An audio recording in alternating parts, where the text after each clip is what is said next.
the Coaster Dude talk show. Not really a talk show, I guess. I don't know. But today, I'll be doing the top 10 coasters I have ridden. Now, I've only actually been to 2 theme parks, really, ever. I've been to, well, I live in Arizona, and there's no theme parks here. It's just too hot. So, I've only been to 2 theme parks, but I've been to Six Flags Great America at least 4 times and King's Dominion once. So, as much as I'm a coaster geek as I am, I haven't been to a lot of I haven't been to a lot of parks. But this summer or next summer, we're planning on going on a roller coaster, I don't know, road trip kind of a thing. So we'll be visiting parks like Cedar Point, Kings Island, and of course Great America because it's on the way. But yeah. So through these 2 parks, I have at number 10 the American Eagle at Six Flags Great America.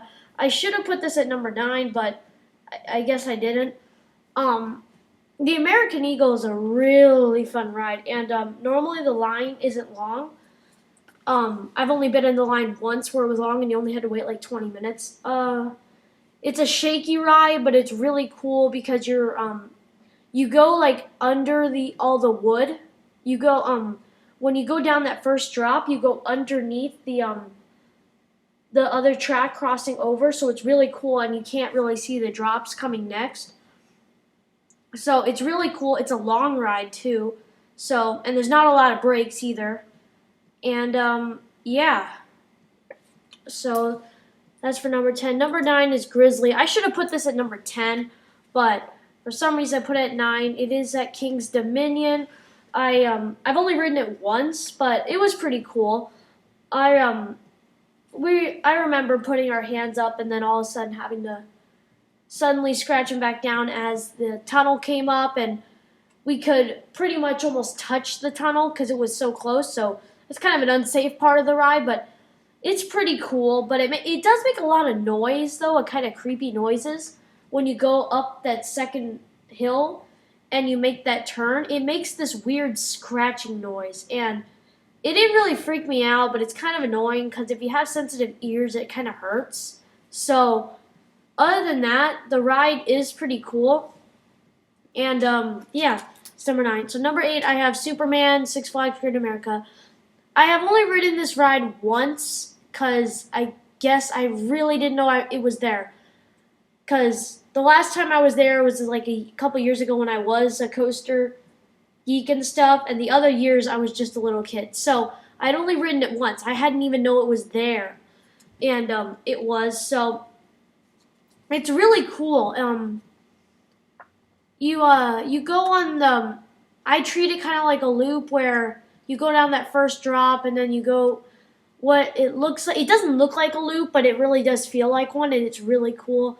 And as much as you get the sensitive feeling of flying, I actually really didn't.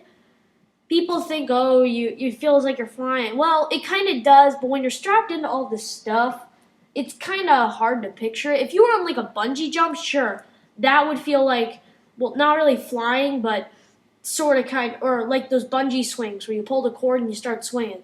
That would probably feel more like flying than this, just because, well, you know where you're going, and yeah, like a bungee swing, you just can't. You don't know where you're going to swing. You may even hit the pole. Well, actually, I think it's impossible to hit the poles, but yeah. And I actually should have put this at number 7 because this is number 8. I should have put this at number 7 because at number 7 I have the Hurler at King's Dominion. As much as I thought the Hurler was better than the Grizzly, it should have been number 8. I actually do enjoy Superman more, but, I don't know why I put that there. But the Hurler is a really good ride. I waited 0 seconds on this ride. As soon as I came in, there was a train open for us. And on every wooden roller coaster I go on, I always sit in the back because you get that, I don't know the word for it, but whiplash, I think. I think that's the word for it. But anyway, you do get it. And as you're going down the first drop, because, you're rolling and stuff, and all of a sudden you start going fast. It's pretty cool. But yeah, I do like the turns a Hurler does. I like the first drop too because it's better than Grizzly, but not as good as American Eagle. I should have probably put American Eagle in this spot because yeah, I should have done some mix arranging, but the hurler's still a pretty good ride. I enjoyed the first drop a lot, and all the other parts of it were pretty cool too. And at number 6, I have Batman the ride at Six Flags Great America. This is the perfect spot for it. I remember going on this ride when I was like 8 or 9, and my mom took me on it, and I didn't know what I was getting into. We got in line for it, and I went up the thing, and I realized it was like an inverted loopy. I was like, oh crap.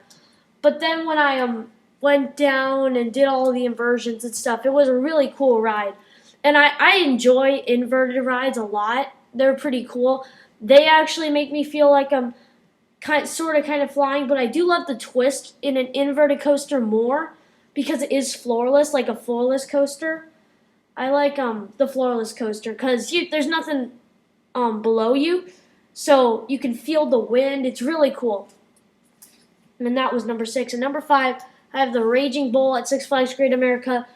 This roller coaster kind of got me over the fear of some roller coasters. Now, I wasn't afraid of roller coasters. I wasn't afraid of most roller coasters, but when it came to roller coasters like this one, I was afraid. So, well, back in like years ago. So, I had to be inspired a lot to go on this ride. And when I went on it, that's pretty much when I became in love with roller coasters.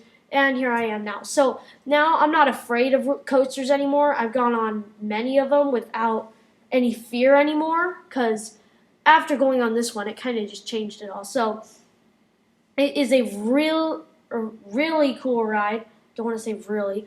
I think it's like a 210, 15. It's over 200 feet, and it's a hyper. I'm not sure if it's B&M. I don't think it is. But it's a hyper coaster, so it's really cool. And you go underground and stuff, and you do a whole bunch of banks and turns. Yeah, I wish they would have had more hills in it. Like towards the end, when you get that middle break, where you have that break right in the middle of the roller coaster, it goes down into like this twisty section. I wish they would have had more hills, so it could have made it a little bit more fun. But I still love the roller coaster a lot. And at number 4, I have Dominator. Dominator is a really cool ride. This was the first roller coaster I went on when I went to King's Dominion just because it's in the front of the park. We actually had to wait a good half an hour for it, but that's because we rode front row and stuff. And it's not so shaky in the front, but I rode it in the back when the line, toward the end of the day when we came around to the back of the park or the front of the park again when there was no one here. And it's really shaky in the back. I would recommend if you don't care about sitting in the front, stay at least somewhere close to the front or at the front because the back is really shaky. It's very bad. It almost kind of hurts. Like at the end of the day, I actually had a headache from doing all the coasters and stuff. So sitting in the back with that, it really hurts. But even though I had to sit in the back and stuff, we actually came through the station after we rode it. There was no one in line, and they said, "You guys want to go again?" And we're like, "Sure." So they actually let us up in the front, and it was just us on the ride. It was really cool. And yeah, that's number 4. Number 3, I have Volcano the Blast Coaster. This coaster is really cool. There's no like countdown to the launch, or there's no warning of anything. There's no stop. When you leave the station, and you don't stop till you come back.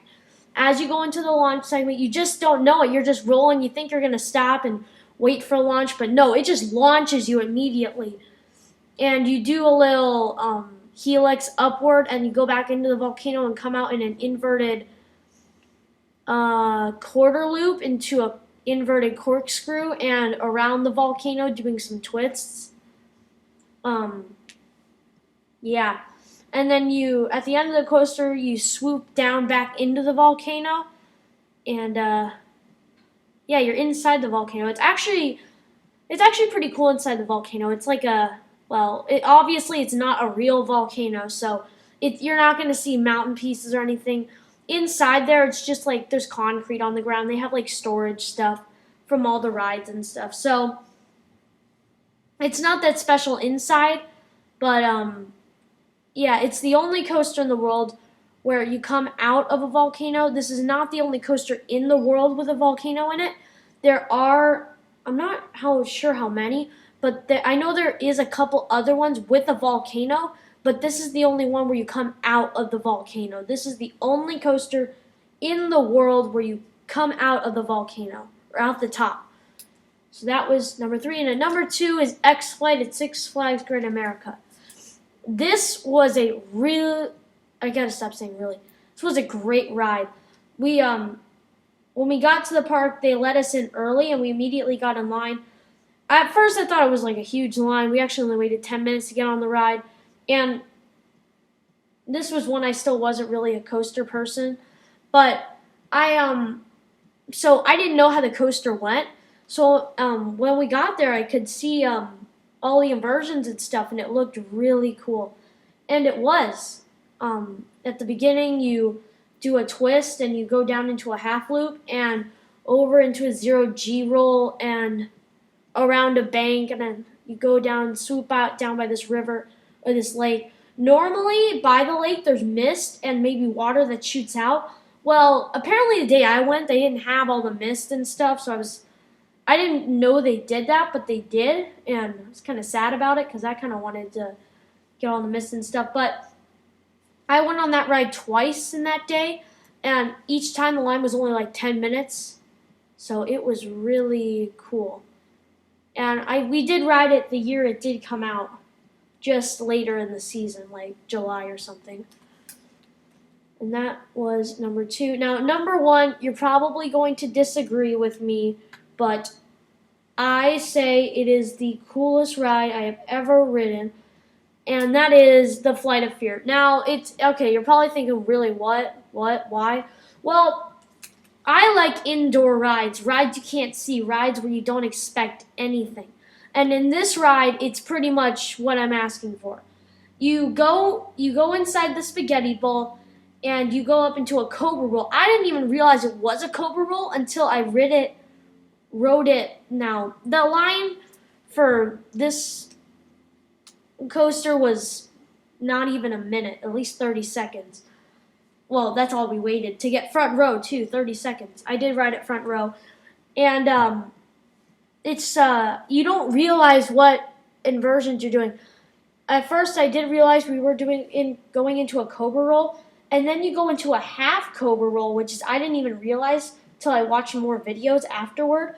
You go into another half cobra roll, and you go into a couple of helixes, and then you stop, and then you do some more twists and stuff. And at the end, there is a twist, which is I always thought it was a twist. It's actually a corkscrew. It's a small corkscrew, but it's actually a corkscrew. So I didn't know that. I always thought it was a twist. It is a corkscrew at the end of it. And you might have also not known this, but there actually is music playing in the Flight of Fear. And if you are unaware of that, there is music playing in it. I didn't know that until later on, after I had returned to Arizona and stuff. But there is music playing, and well, of course there are lights in there, but there's music playing. You can't hear it over, first of all, the LIM launch coaster when it launches you, and you just can't hear it over the train against the track. You just can't hear it.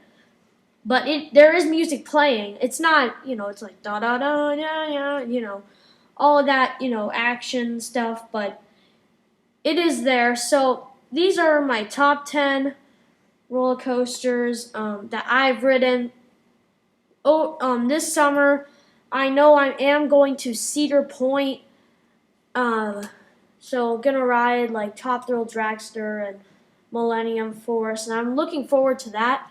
And we're not sure about Kings Island because it is located a little bit out of Cincinnati, and they don't have direct flights from Phoenix to Cincinnati. So we're probably just going to head to Cleveland and start there through Cedar Point and then go through Holiday World and end up in Great America somehow. If there is any other